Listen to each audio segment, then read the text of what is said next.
तो ये कहानी है एक छोटे से जीव की, जिसके अंदर दुनिया देखने की एक बड़ी सी ख्वाहिश थी। बस यही सवाल था एक घोंघे के मन में, और उसने इसका जवाब ढूंढने की ठान ली। उसका पूरा ब्रह्मांड बस एक छोटा सा बगीचा था। हर पत्ता, हर रास्ता उसे मुंह जबानी याद था। और सोचिए, इस छोटी सी दुनिया को पार करने में उसे पूरे 2 दिन लग जाते थे। लेकिन फिर उसे दीवार में एक छेद दिखा। बस यहीं से सवाल उठा, आखिर बाहर है क्या? उसकी माँ ने उसे समझाया था कि बाहर की दुनिया बहुत अलग और खतरनाक भी है। पर उसकी जिज्ञासा रुकने वाली कहाँ थी।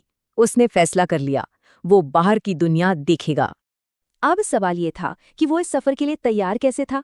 पहला तो था उसका शंख, एक चलता फिरता किला। और दूसरा था उसका स्लाइम। ये उसका सीक्रेट वेपन था, जो उसे हर खतरे से बचाता था। सफर की पहली मुश्किल उसके लिए तो एक छोटा सा पत्थर भी किसी विशाल पहाड़ जैसा था। तो वो इसे पार कैसे करता? अपने स्लाइम से वो नुकीली चीजों पर भी आसानी से चल सकता था। और दीवार के उस पार थी एक बिल्कुल नई दुनिया, एक खेल का मैदान जो उसे बहुत बड़ा लगा। मतलब सब कुछ कितना अलग था। बगीचे की धीमी दुनिया के मुकाबले यहाँ सब कुछ तेज था। जैसे कि ये चींटियां कितनी तेजी से एक लाइन में जा रही थीं।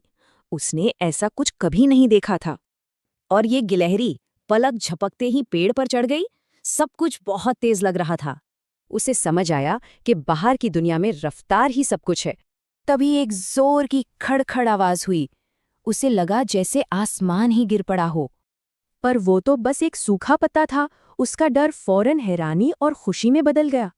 लेकिन असली एडवेंचर तो अब शुरू होने वाला था, जब उसने पहली बार सच में ऊपर की तरफ देखा। आसमान छूते पेड़। उसने तो बस छोटे छोटे पौधे ही देखे थे।